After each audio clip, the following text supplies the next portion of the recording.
This is CGTN, China Global Television Network.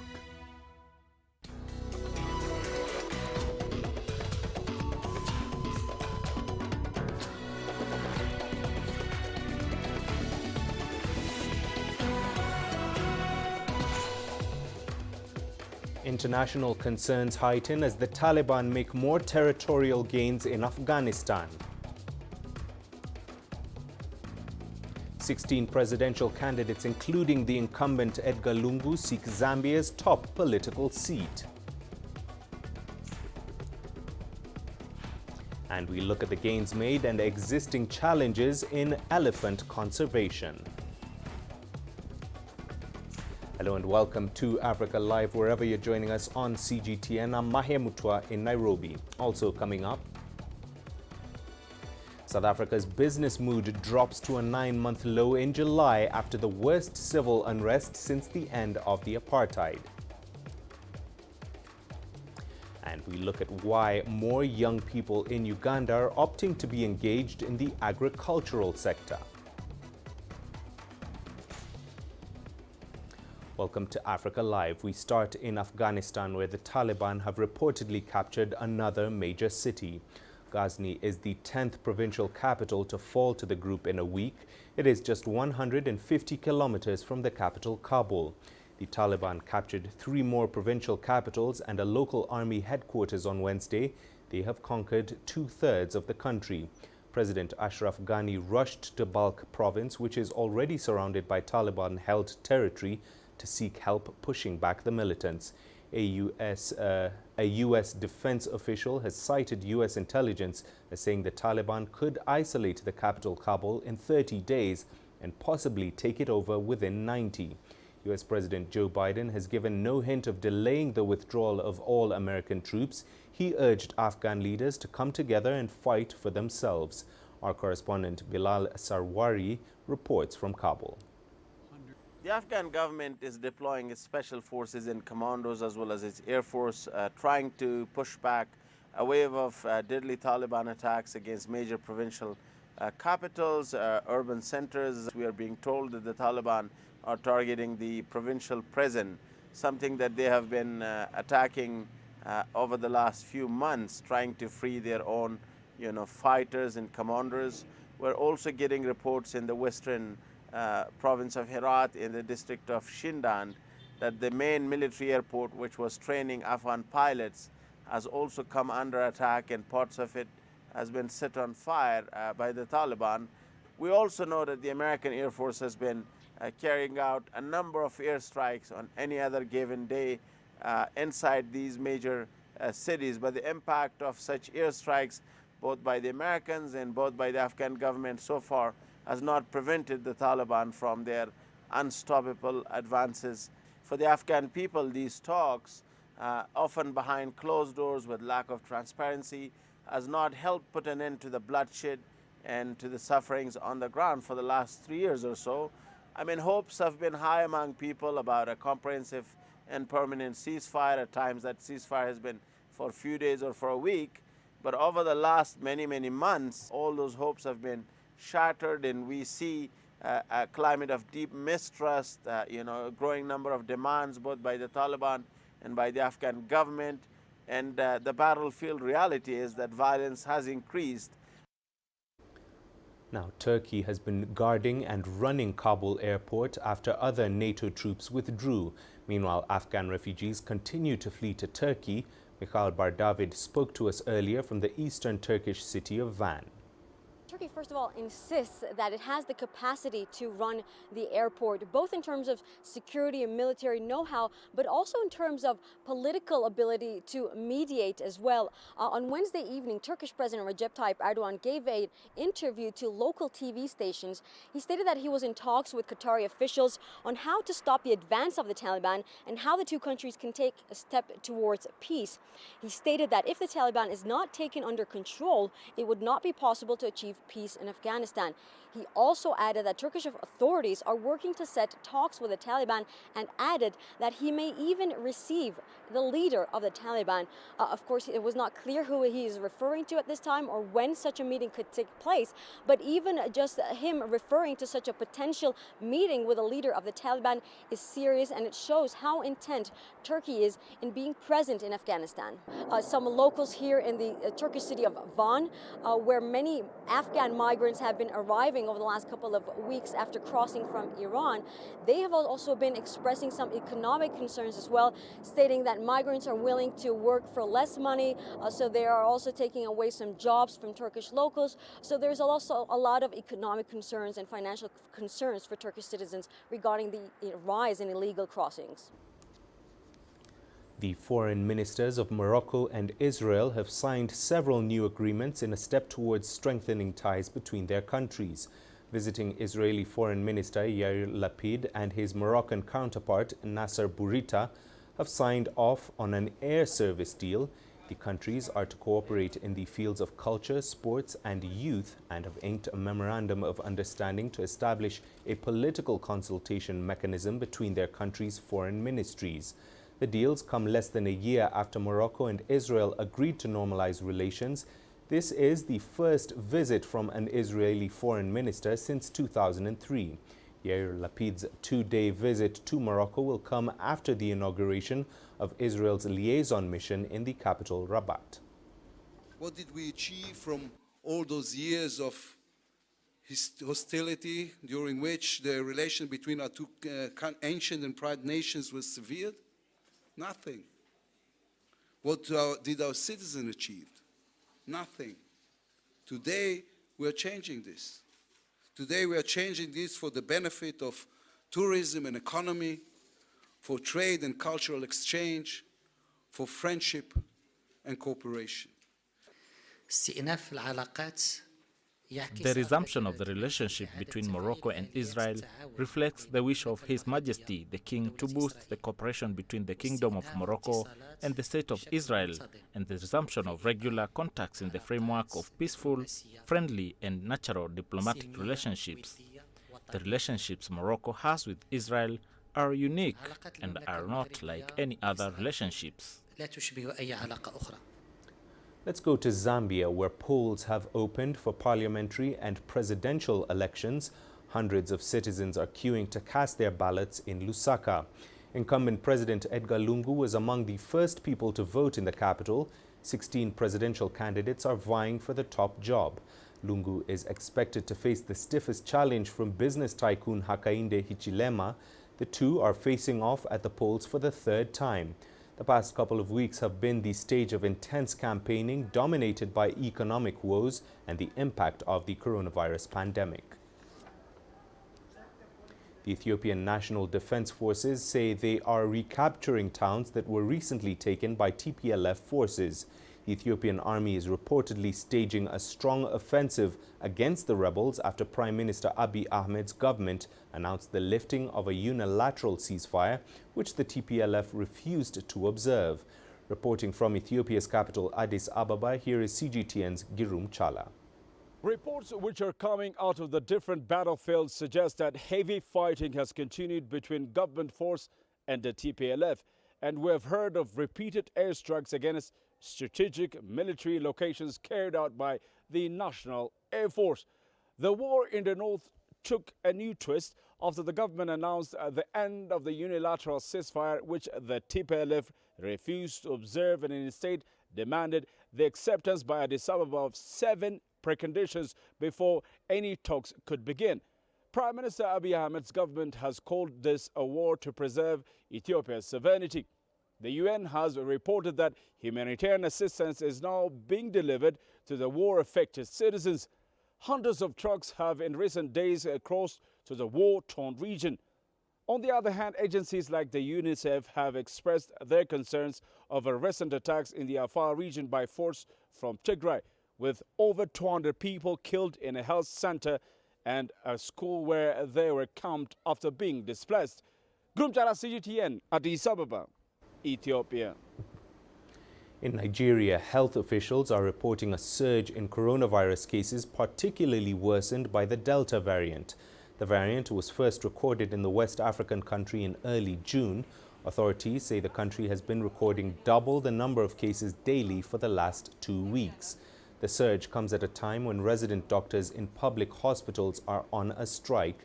The government is also being blamed for a slow vaccination drive, even after the country received 4 million doses of Moderna vaccines from the United States. The lack of sufficient testing facilities is also believed to have contributed to the escalating COVID-19 crisis. We have micro plans based on the population. It's one thing for us to take the vaccine to them, and it's another thing for them to come out and access this vaccine. So there are logistics in place to take these vaccines to all the area councils in the FCT. The Delta variant that is very rampant now, we are told that it's very deadly and we are all scared. So most of my colleagues too have taken the AstraZeneca vaccine, but we are unable to take the second jab now. And we are told that is the Moderna version that is around, and they will not be distributing it for people. The Tanzanian government will move to a system of electronic COVID-19 vaccination certificates. After a delayed start, Tanzania joined the rest of the world in administering vaccines about 2 weeks ago. CGTN's Daniel Kijo now reports. As Tanzania continues to roll out vaccines countrywide, authorities say they are looking to make the exercise more digital. The health ministry is introducing special electronic cards that will meet international requirements for confirmation of vaccination. The cards will include the recipient's information, the vaccine they received, the time, and the place of inoculation. This comes as the country is facing vaccine hesitancy. The government says many are misinformed, urging them to ignore fake news and get the jab. Once you get the vaccine, you get safety. Let me motivate you to go get vaccinated. I call on all citizens to come. Of course, it's not forced, but it will benefit you. So look and decide for yourself.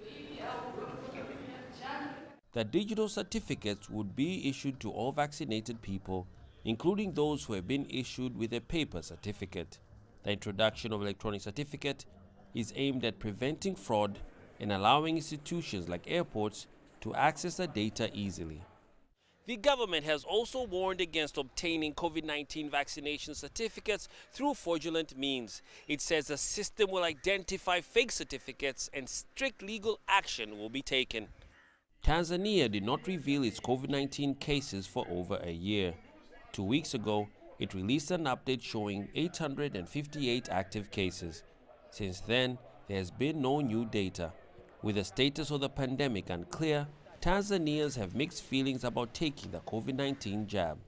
So I have not gotten the vaccine yet, but I think it's very important that us as citizens and Tanzanian citizens to get the vaccine, not only just to prevent ourselves, but to keep other people safe. Tanzania says it plans to vaccinate 60% of its citizens. So far, it has received a little over 1 million doses of the Janssen coronavirus vaccine to the World Health Organization's COVAX initiative.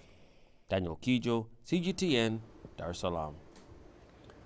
Well, staying in Tanzania, where some health experts have shared their views on the ongoing COVID-19 origin debate. Dr. Elisha Osati is a professor from Muhimbili National Hospital in Dar es Salaam. She says politicizing the study may lead to failure in understanding the virus's origin. It is very unfortunate that the world is bringing the politics towards the health, or towards the medicine. It is very unfortunate for us. If we want to know the origin of the disease, the world has come together so that we know what is the origin of the disease. You know, there are a lot of speculations that it is, some say it is man-made in the lab, some say it occurred naturally. So that's why we need to know what is the origin, because knowing the origin of the disease will help us also to target how to manage, how to treat this disease. Well, it's time for us to take a quick break. When we return on Africa Live, we update you on the devastation caused by wildfires in Algeria and record temperatures in Tunisia.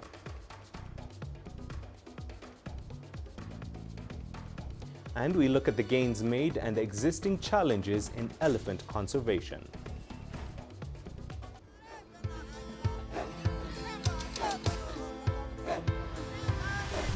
Africa is a continent of diversity, with varied climates and enchanting geography, and a people so distinct, but with a shared enduring spirit. We are at the heart of the continent to bring you the untold stories. Let's have a look. We celebrate Africa as it shapes its own destiny. Aden, Tunis, Algeria, Juba, Ethiopia, Tanzania.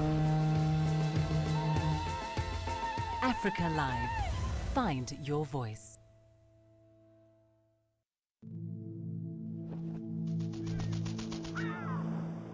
How will your world change today? What happens here? What happens there? Or what you make happen for yourself?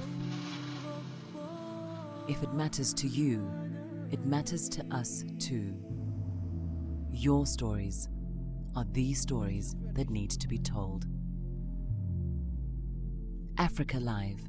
Find your voice. Nigeria is my home. 160 million vibrant, ambitious individuals constantly seeking the perfect self-expression. It is these people who inspired me to be that person that is seen, to be a voice that is heard, and ultimately to be the anchor that I am. I have to tap in, tune in, and turn on the very best qualities within me to deliver the news. I'm Richard Nta, an anchor for CGTN.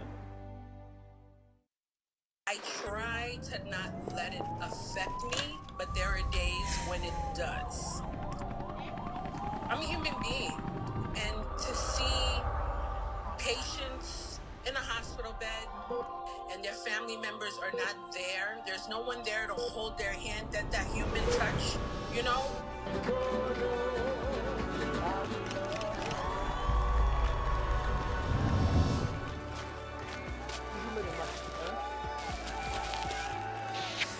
I just hope everyone can remember that the situation is not permanent and that everything will get better eventually.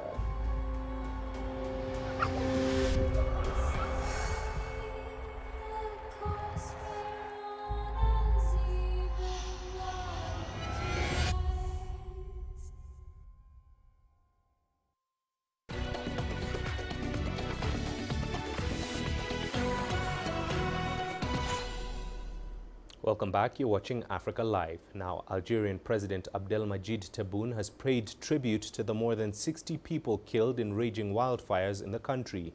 The deceased include 28 soldiers who died while trying to save lives. Here is CGTN's Wanja Mungai with more on the devastating fires in the North African nation. The fierce furnace-like conditions in the forest of Kabylie in Algeria's north are wreaking havoc. They have caused destruction, deaths and devastation among residents. Many are now running for their lives.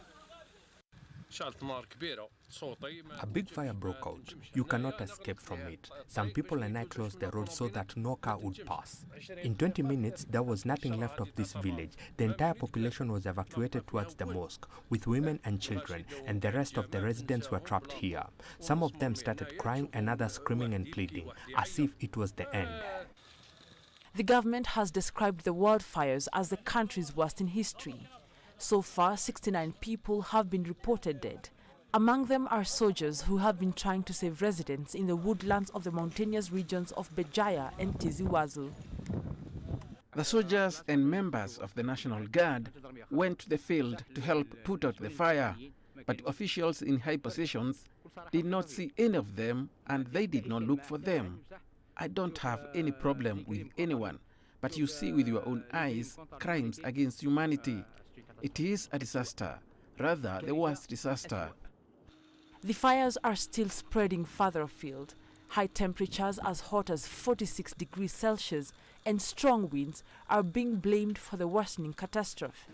Algeria joins Greece, Turkey, Italy, Tunisia and Cyprus in the recent wave of wildfires in the Mediterranean region. Scientists have been warning that climate change is responsible for the ruthless wildfires due to spiraling heat waves. The Intergovernmental Panel on Climate Change says the world has warmed beyond 1.2 degrees Celsius. It recommends that governments put in place efforts to reduce emissions to match those of pre-industrial times. Scientists have warned that if nothing is done to reduce the carbon emissions causing global warming, such catastrophic events could become a regular occurrence. Maybe we can save something. As you have seen here in Kabylie these past days, everything is burnt. But since we live near this village, it is our duty to do something, not to stay idle, as it is always our tradition to take care of ourselves in Kabylie. The Algerian government has raised questions on the emergence of blazes in 100 spots within 24 hours. It says suspected criminals are under arrest and investigations are underway. The Meteorological Department in North Africa says the extreme heat waves could continue to the end of the week. Wanja Mongai, CGTN. Meanwhile, Tunisia is experiencing a historic heat wave. Temperatures have reached a record 48 degrees Celsius in the Tunisian capital this week. According to the National Meteorological Institute, the capital's previous record high of 46.8 degrees was registered in 1982. Nokutula Shabalala has more. Record temperatures are being experienced across northern Tunisia. The mercury hit between 9 and 15 degrees Celsius higher than the seasonal norms.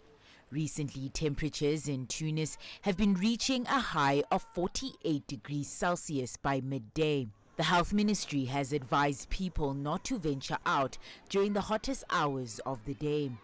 Officials have also urged people to drink plenty of water. The heat hasn't deterred some from enjoying the beach. We came to bathe because, as you know, in Sidi Hassin, which is a western suburb of Tunis, it is hot. It was more than 40 degrees Celsius yesterday, and today, the last few days have been very hot. We came to swim because it is windy and the temperatures are good.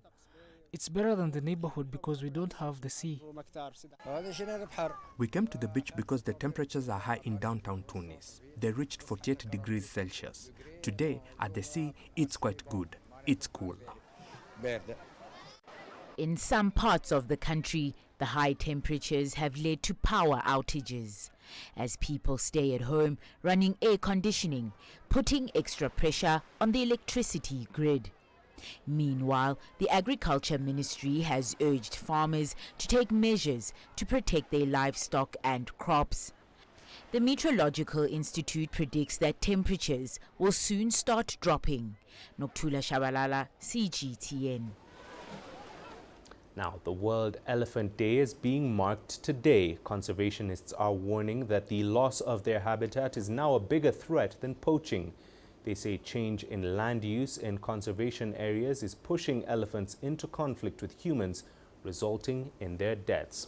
Well, let's get more on that story now. CGTN's Enoch Sikolia joins me now from Amboseli National Park in Kenya. Enoch, what are the key focus areas of this year's World Elephant Day celebration? Thank you, Mahia. The focus is on the depleting habitat.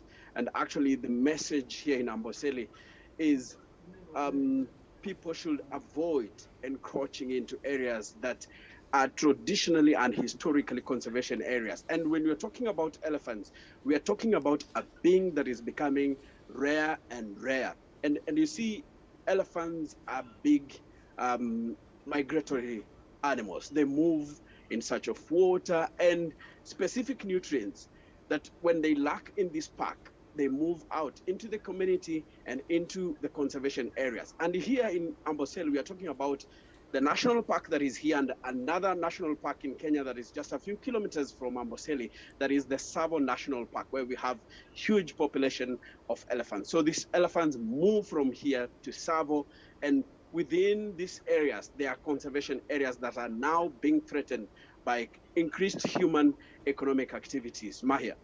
It's obviously a concerning issue, but what then, Enoch, can be done to address the issue of loss of habitat for elephants in a sustainable manner? Mahia, you see that traditionally, the community that lives here in Kenya around the Amboseli, it's called the Maasai community. Traditionally, they have lived in harmony with wild animals. When you talk about elephants, we talk about lions. They know how to coexist.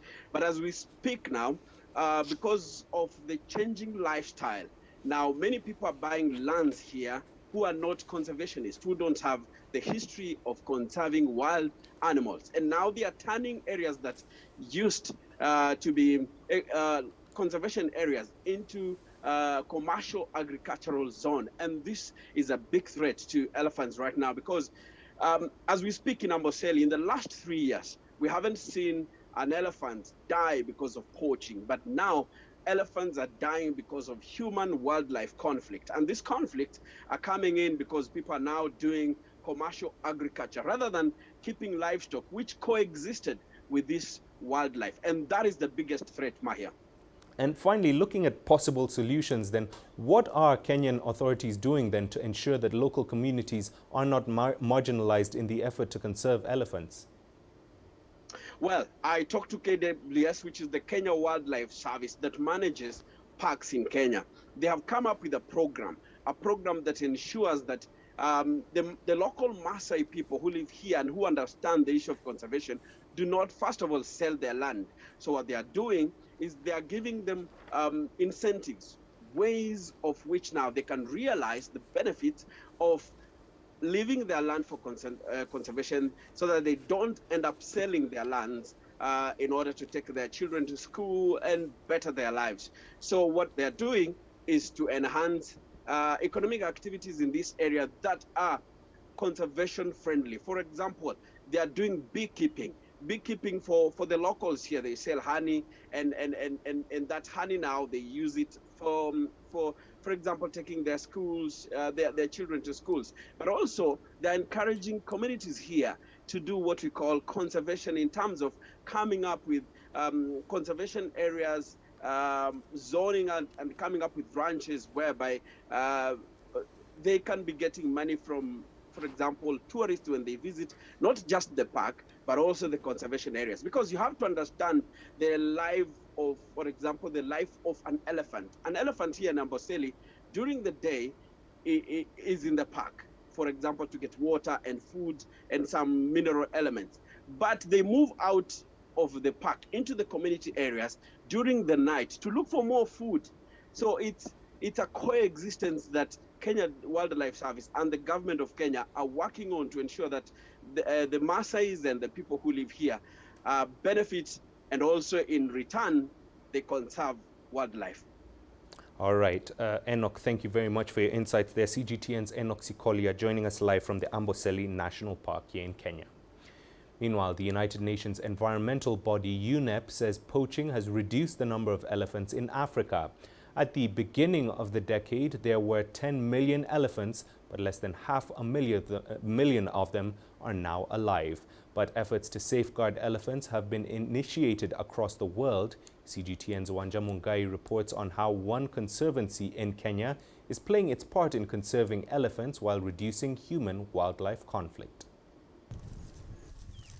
Jackson Onchweri is celebrating his bounty sorghum harvest.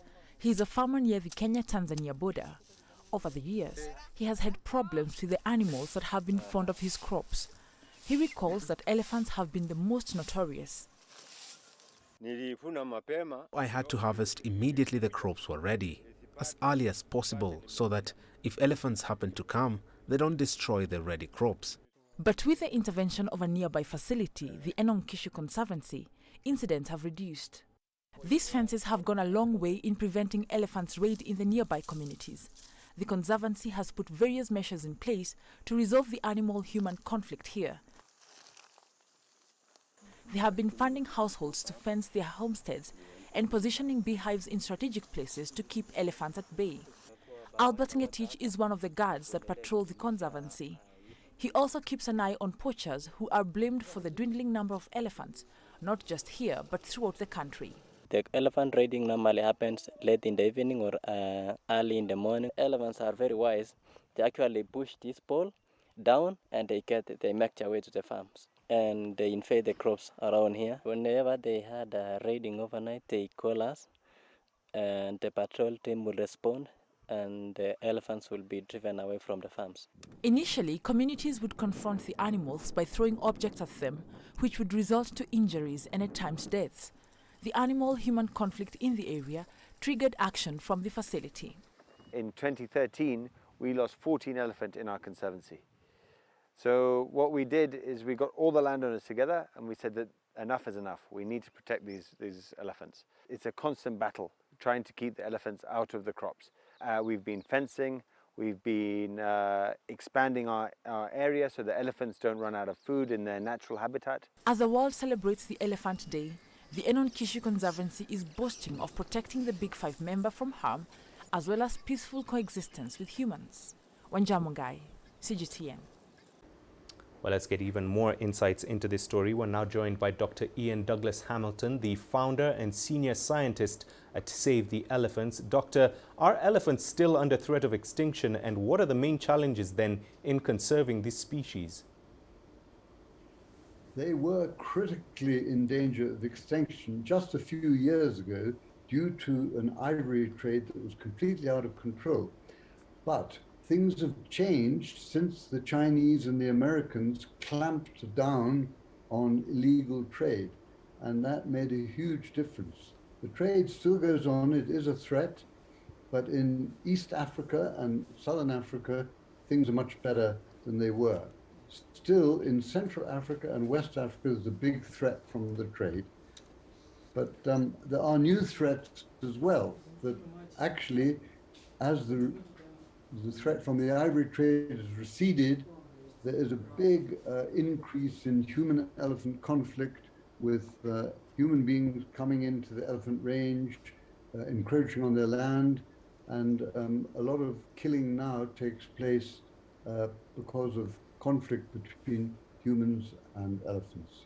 And what we want to do is to convert that conflict into coexistence. There needs to be a new ethic of coexistence.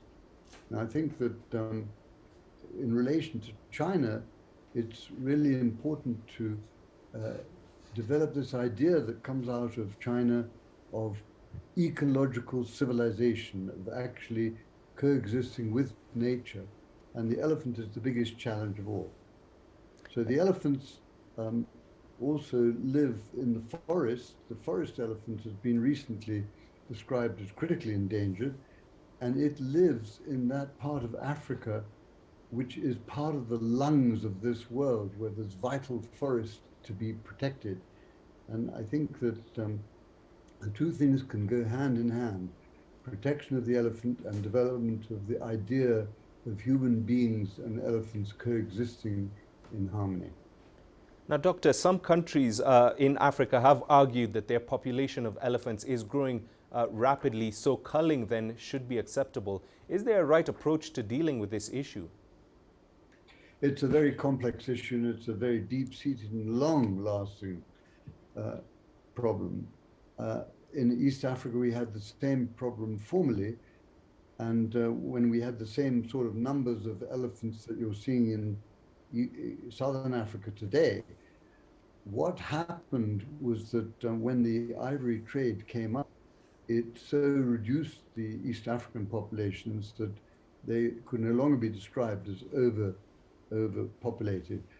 I think in Southern Africa, it's going to be a long time for people to develop a way of coexisting with elephants where they're not complaining so much about too many elephants.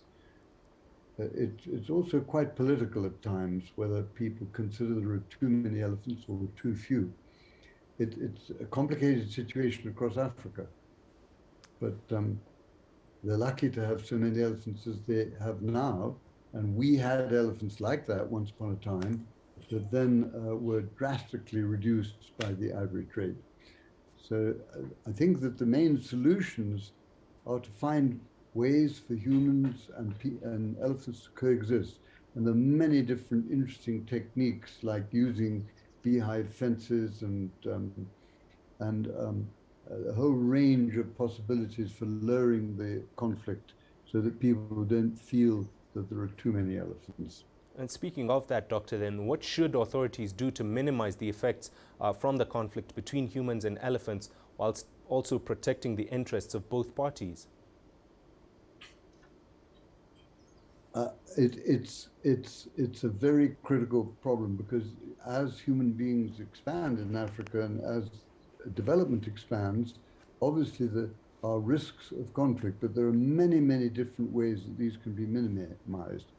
One of the ways is to develop corridors for elephants between their favored areas, which are slender but vital parts of their life, so that they can go from one place to another. Right, Doctor, thank you very much for speaking to us. Dr. Ian Douglas Hamilton, the founder and senior scientist with Save the Elephants, joining us on World Elephant Day. Well, here is a quick reminder of our top stories.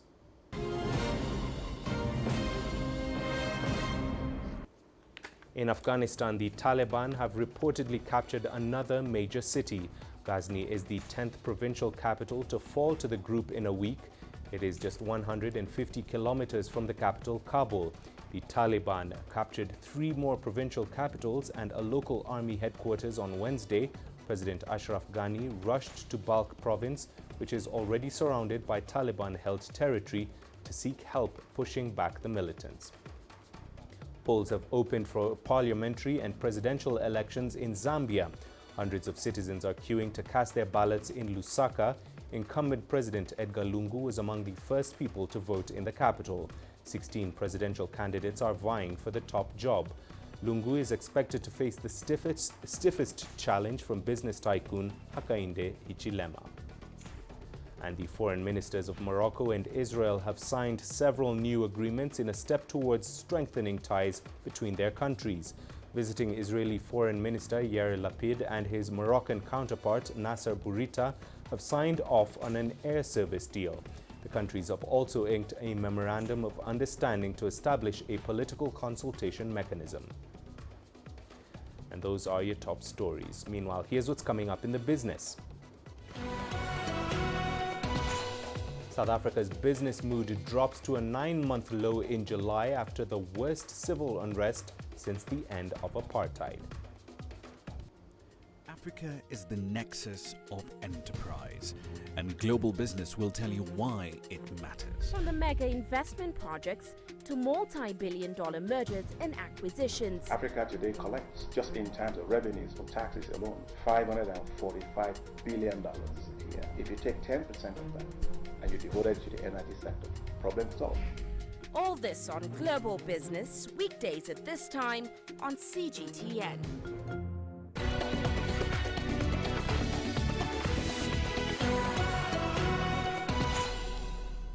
Time for the business. We begin in South Africa, where business confidence fell to a 9-month low in July. That is, after a week of deadly riots, looting and arson cost Africa's most industrialized economy $3.4 billion in lost output and threatened at least 150,000 jobs. A confidence index compiled by the South African Chamber of Commerce and Industry dropped to 93.2 from 96.2 in June. That is the lowest since October last year. Riots and looting erupted in the eastern KwaZulu-Natal province and the commercial hub of Gauteng last month after the jailing of former President Jacob Zuma on contempt of court charges. The violence marked the worst civil unrest in South Africa since the end of white minority rule in 1994, with at least 354 people dead and thousands of businesses looted or burnt down. The Nigerian Communications Commission says it has exceeded its $87 million projected revenue from spectrum license fees from 2020. That is, after generating over $364 million from spectrum license fees within the first 5 months of the year. The figure represents an over 400% increase in revenue budget performance in respect of spectrum fees generated by the Commission between January the 1st and May the 31st. This reflects a significant contribution to the revenue drive of the federal government. Spectrum means a continuous range of electromagnetic wave frequencies up to and including a frequency of 420 terahertz. To Kenya now, where the travel restrictions brought on by the COVID-19 pandemic have dealt a prolonged blow to the country's tourism industry. But with the annual wildebeest migration now in full swing, wildlife-seeking tourists are once again returning to the area's nature reserves in significant numbers. CGTN's Daniel Plafka visited the country's Masai Mara to see how industry stakeholders are faring and why signs of hope could be on the horizon.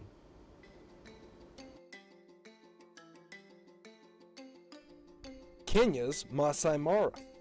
For decades, hundreds of thousands have poured into this game reserve from around the world to see African wildlife at its most raw. And it's fantastic. It's excellent. So yeah, it's a great experience. Visitors like these and the dollars they bring are a key pillar of Kenya's tourism sector, which in recent years has accounted for nearly a tenth of the country's GDP. But last year, with the COVID-19 pandemic gripping the globe, all that changed. Suddenly, all guests were gone. Most people were sent home. The lockdowns meant that we here were stuck, and those guys there were stuck as well. We were closed for 3 months. Our salaries were all cut. Without our international guests, we didn't know how we were going to survive. Last year, we had few tourists visiting Masai Mara. It's because the movement was restricted from different countries. As park management, we depend on the revenue collected from the tourists who are visiting Masai Mara. And since they haven't not been coming, so we are running with a lot of challenges. We need to pay our staff salaries. We have to maintain our roads. We also have to maintain our vehicles. So at the moment, we are really struggling.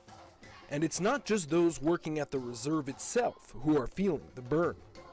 This area overlooking the drop into Kenya's Great Rift Valley is a major stopping point on the route for tourists going from Nairobi to see the annual wildebeest migration in the Masai Mara.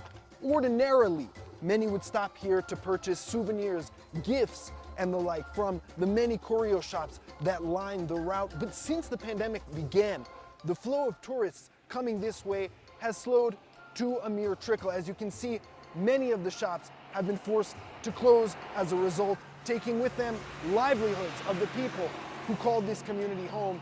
Some are still doing their best to eke out a living here, but it's slow going. Joshua Njeri has sold handicrafts by this roadside for more than 20 years. He says the pandemic's effect on tourism has hurt sales and dried up income for his family. Since the COVID-19 outbreak, we have really suffered because there are no tourists. No one was passing through here. Life has become hard. Like now I have a family and I usually feed my family with these carvings. So when there are no tourists, we struggle. All my kids are in school. Despite the gloom, hope is on the horizon. Hoteliers and tourism officials say international visitors are once again returning, a trend that is evident in the large crowds of foreigners who have flocked here for the annual wildebeest migration. I can say this year is better than last year because at least many countries have vaccinated their citizens, and that's why they are coming. At least now, we thank God because tourists have started trickling in. This shop we had seen closed for nearly 2 years since the COVID outbreak, but just 2 months ago, we have managed to open up once again. A modest improvement, but for those who depend on this region's tourism sector for survival, it's enough of a reason to set up shop once again. Daniel Plafka in southern Kenya for CGTN. Now, the business of farming in Uganda has been under threat for some time as more and more young people abandon the sector. And as the International Youth Day is marked this Thursday, there are some signs that things are starting to change, as Leon Senyange now reports. Eddie Muchibi and Umaru Chitio grew up in farming households. Now in their 30s, they are continuing their family tradition. On this 5-acre piece of land, they cultivate various crops. I have grown up seeing my parents on the farms. It is where I learnt much of this that I'm doing, and they also encouraged us to farm. According to the Ministry of Agriculture, Animal Industry and Fisheries, the agricultural sector is becoming more attractive for young people.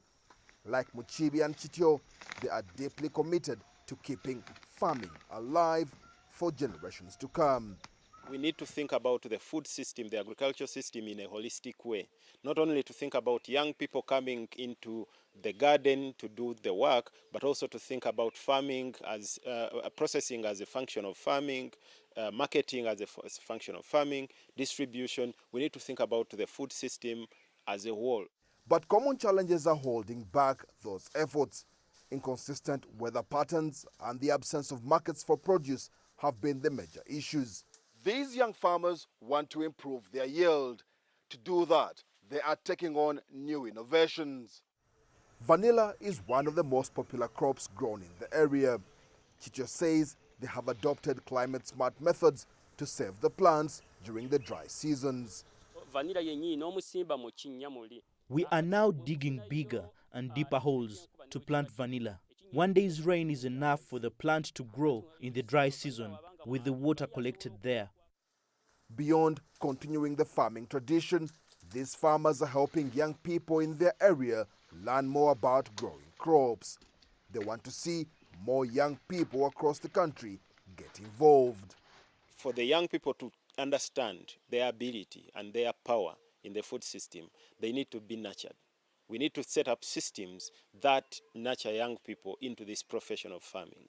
We need to set up a system that does not make agriculture a liability to the young people, a system that doesn't need a lot of money to produce food. While the hope is that farming survives through future generations, structural issues remain. The main challenge is turning it into a viable industry for the long term. Leon Senyange, CGTN, Kokonjeru, Central Uganda. Right, well, it's time for the sport here on Africa Live. Here's what's coming up. Lionel Messi focused on getting back to football following his massive move to PSG.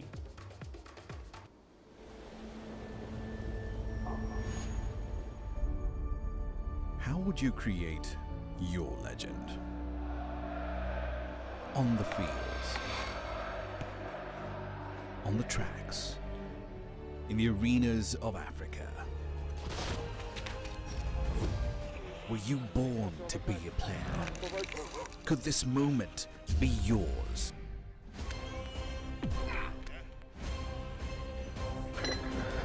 Sports Scene. Find your game.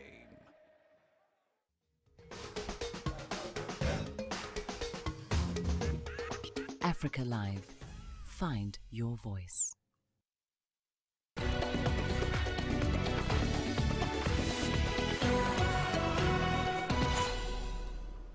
Well, we start with football from French Ligue 1. Lionel Messi says he's excited to join PSG after a shock exit from Barcelona, where he spent the first 21 years of his career. The Argentinian forward was pushed out by Spanish La Liga salary rules, but as CGTN's Ross Collin reports from Paris, he is now focusing on the next chapter of his life. Widely considered to be one of the greatest footballers of all time,